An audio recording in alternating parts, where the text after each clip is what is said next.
Welcome back, Marvels. Dana and I are starting another episode in a Laughing. complete laughing. Oh my God. Try not to laugh. I just remember being in grad school and a friend, we'd always sat in the back row, my friend and I trying to crack each other up. And a couple times actually getting up to go to the bathroom because I didn't want to be disrespectful to the professor, but I could not stop laughing. Yeah. It's pretty funny. Yeah. Dana and I, we should do, like a members only show where they see what happens behind the scenes and between. Because that's top shelf entertainment. Exactly. Or as maybe it's, I say top shelf entertainment because, all the good alcohol, I don't drink, but I know all the good alcohol is top shelf. Yeah. Well, they do all that in the grocery store. They put all the good stuff at eye level. Right? Yeah. But I think the Gen Zers call it top tier. Oh, okay. Top tier. There you go. I don't know. I can't keep up. I just feel very old. I'm like very old. Well, because you have a youngster in your house. I do have a constant reminder. I have a teenager in my home. It's a constant reminder of my inadequacy. Yeah, that's right. Yeah. Okay. So speaking Dina, of inadequacy, you have the best segues. I'm really good at That's segue. A good word. Yeah. A segue. Like, how do you spell that? That word, the way that word is spelled is interesting, I think. I always have to rely on spell check. I do. A terrible speller. I do for that one. Terrible. Yeah. Speller. Always have. Yeah. If you're listening and you know how to spell segue, just put that in the comments. That would be helpful for Dana. And if you're a bad speller and you want to admit it, just put it in my the name comments. is Dana and I'm a bad speller. So there you go. Hi, Dana. Yeah. Oh, sorry. I had to roll. Dana, I've been like, I want to talk about this because I've been it's been irritating to me.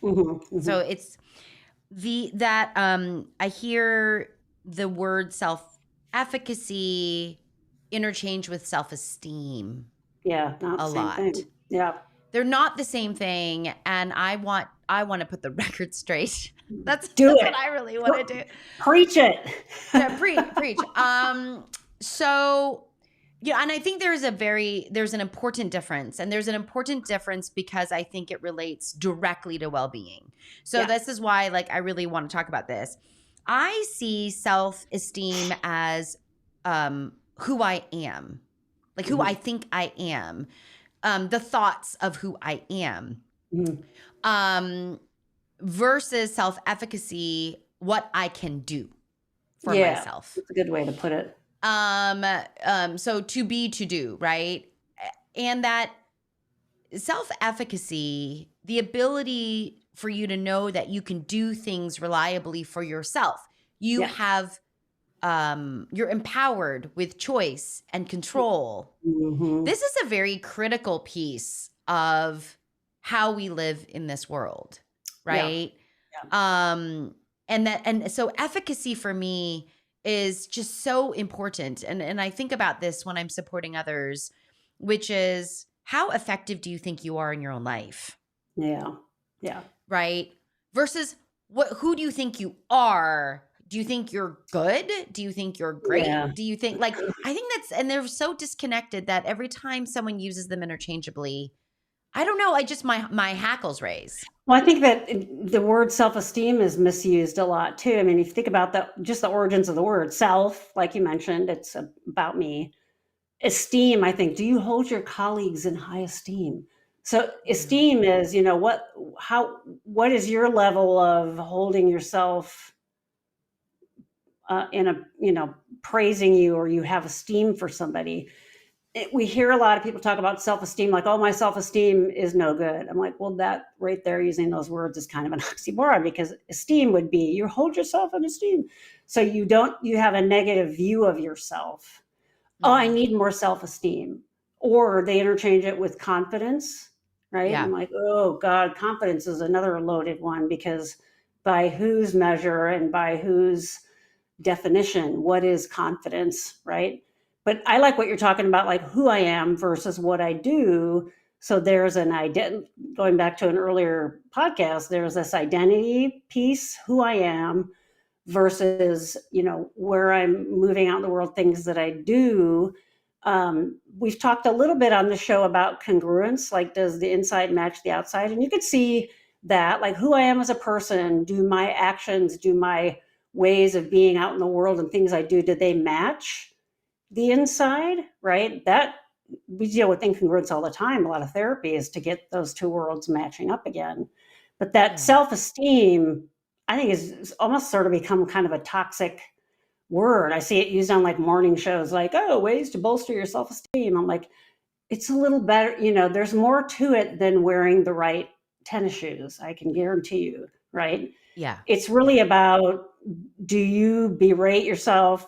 Is your basic sense of self built on fallacies or masking or negativity or what someone else told you is wrong with you, right? A sort of punishing, downtrodden sense of self, versus self-esteem. And then that self-efficacy, like you said, it is a different, it's an empowering kind of thing. The word efficacy, you're effective, right?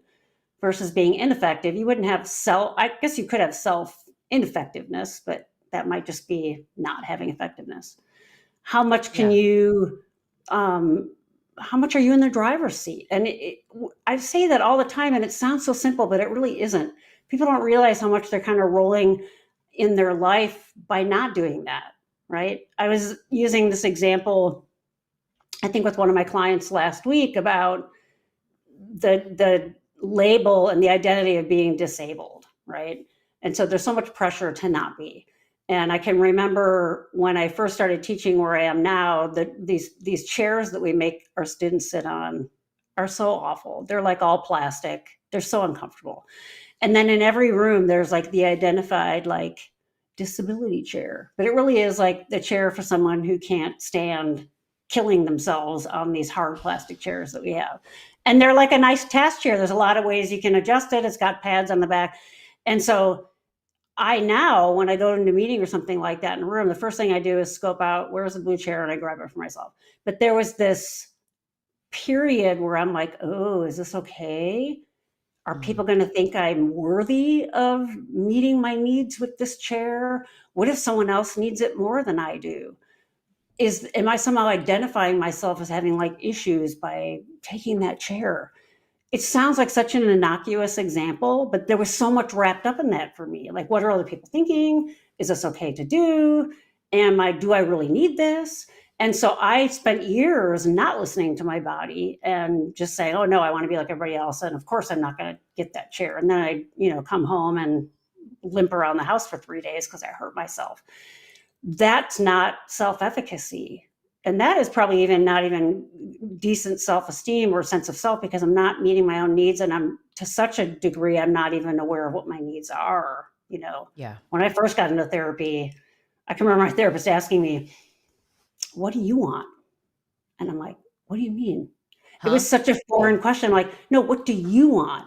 Oh, I really have no idea. Because it was all built on, what other people put in you. And it took a really long time to figure that out. And that's what we mean more by, to me, that's what really self-esteem is, but it's like sense of self, right?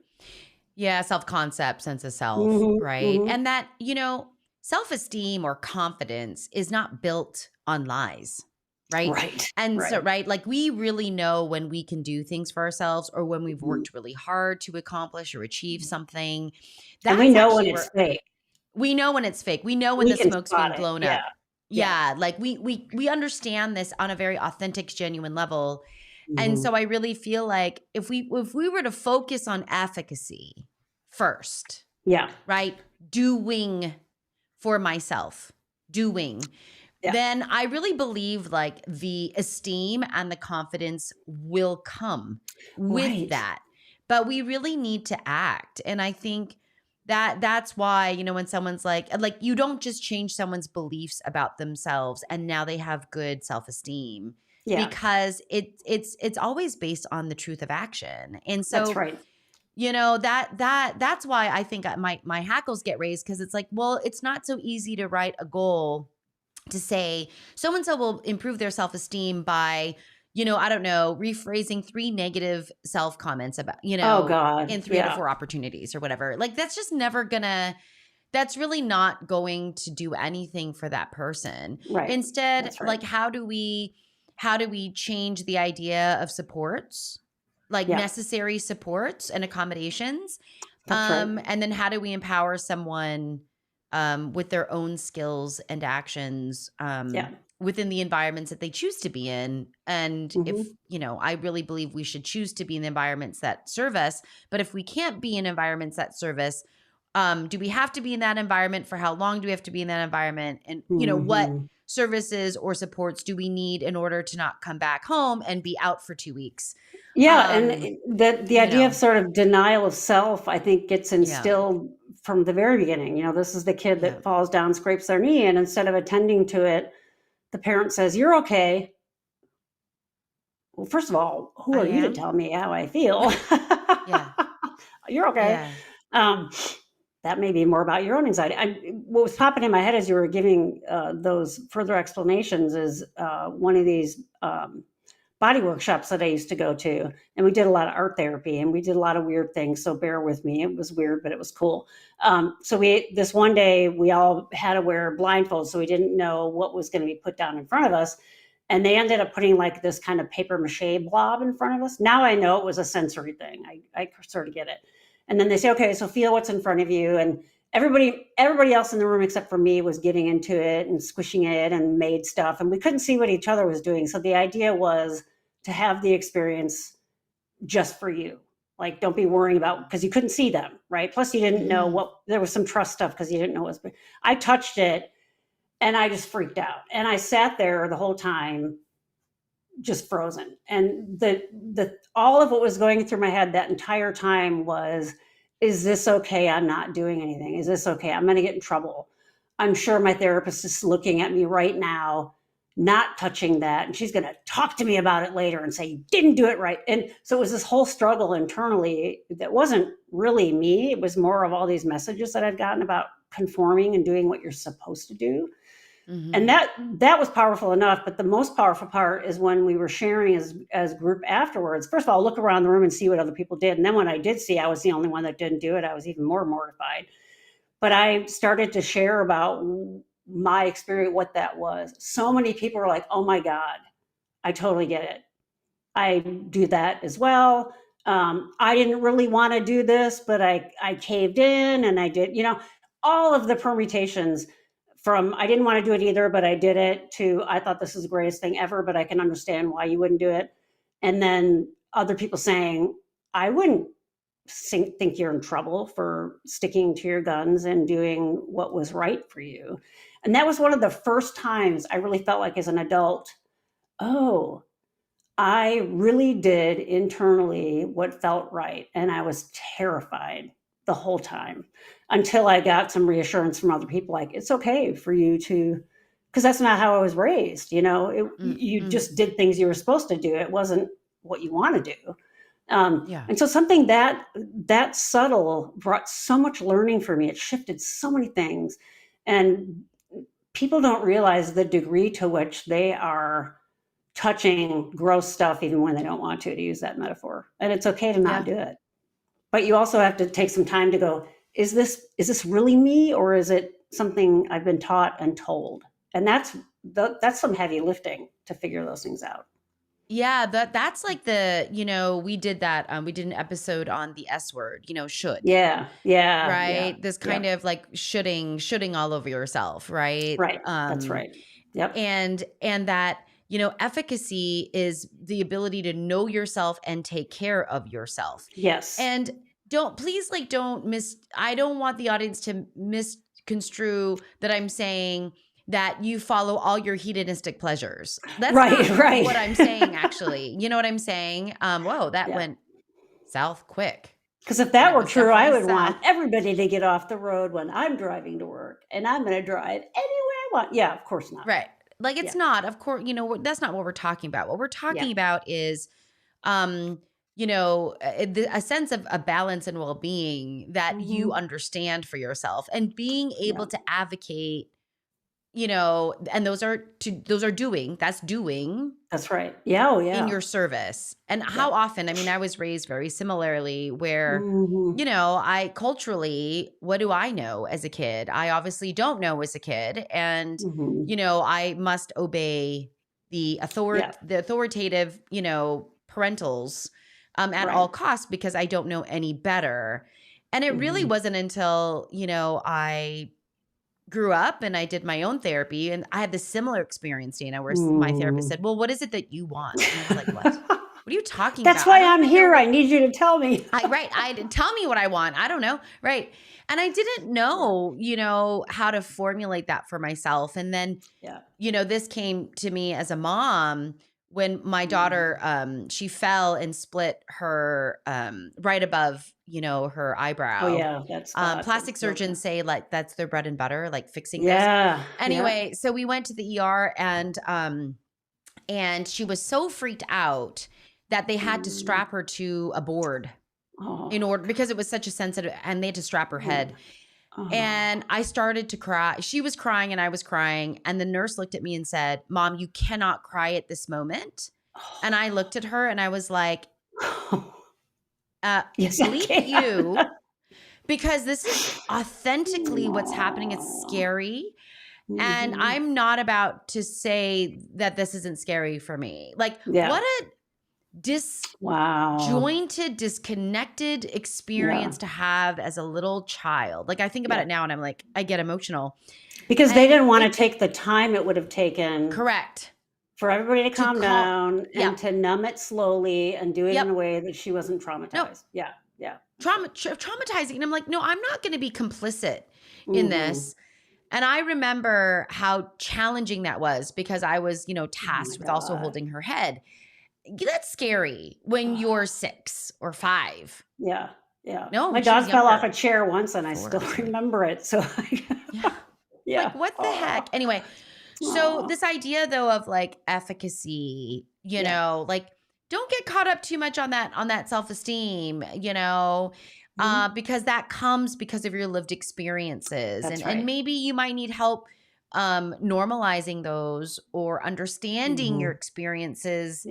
And then they come automatically. Like now, if I were to touch something slimy in an exercise like that, I'd be like, oh no. And I'd be fine with it because I know that about myself now, which I didn't. That's right. And it's okay. There's nothing life-threatening about that. There's nothing mandatory about that. There's nothing illegal, amoral. Right? There's nothing about it, and so part of that. So I don't know. Thanks, Dana, thank you, Marvels, for giving me a platform. For both of us to process our traumatic memories. For venting and traumatic. For you and your daughter, the stitches, and me with the slimy stuff that they wanted me to touch. Yeah. Oh, God. Oh, my gosh. Anyway. All right, Marvels. Thanks for being here. Actions removed out. And I'll leave it at that. That's a good one. Actions removed out. Yeah. Let's just all think about that as we go off the air. In contemplation. Yes.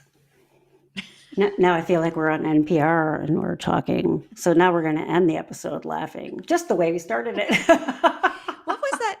Dana, what was that SNL skit? It was like Molly Shannon. Oh, yeah. Hey, welcome the sweaty balls. Was it the sweaty balls or was it? Well, I thought they had a radio show. They did. Yeah. So they had the guy on who was like talking about these Christmas delights that he makes there to eat, and then but they talk like that. Ooh, those look really good. Can I touch your balls? Oh, that was so funny. Yeah. If you haven't seen that, YouTube sweaty balls on SNL and you'll die laughing. Yeah. Molly Shannon is so good in that, like so good. Maybe we dated ourselves. Not sure if we dated ourselves, but maybe Dana and I will just do an episode close up. Hey, Dana. Like, well, maybe we'll just... We talk like that the whole time. Isn't that how therapists are supposed to talk? Yes. Can you tell me about your mother? It's kind of creepy. I hope everybody's laughing as we're doing this. So, Marvels, have a wonderful week. And as Dana says, be good to you. Okay. Bye. Bye, Marvels.